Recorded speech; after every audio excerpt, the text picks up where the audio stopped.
I started out in the locker room as a child and worked my way up, all the way up, to the gymnasium, to the game room.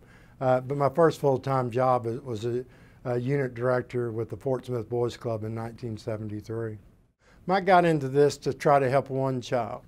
I figured if I could help one, then it was going to be worth the effort that I put in. I know we've helped a lot more than one, but that wasn't the reason I got in it. The reason I got in it is because it's that relationship building. When you've been around as long as I have, and you have kids that come back and they credit you and what you did for them, 90% of the time you don't remember it.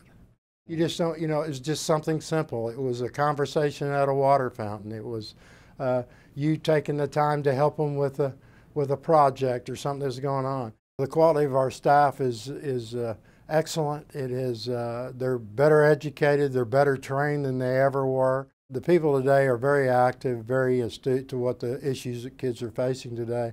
And so that translates into great partnerships with people like me who are CPOs to provide better services to our kids. You have to build your local board around your local needs. And one of the things I tell our young staff all the time is if you'll listen to what the community is saying to you, they'll guide you where you need to go, which is what Boys and Girls Clubs have done for years. You got to challenge your staff and your boards to not look and continue to do things that don't work.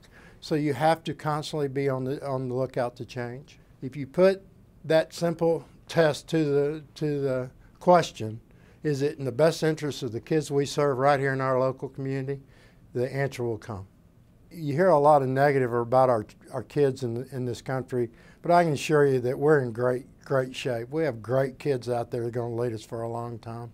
When I started in 1973, and to think that I'd still be standing here, sitting here, talking to you about Boys and Girls Clubs in 2014, I'm not sure it was in my mindset. I'm still trying to figure out where that time went.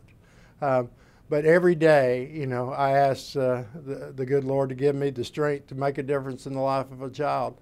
And every day I go to work enthused and excited about that. When I found out I got selected for the Masters and Mentors, I couldn't believe it. I mean, that was the last thing I was thinking about at the time when I got that message.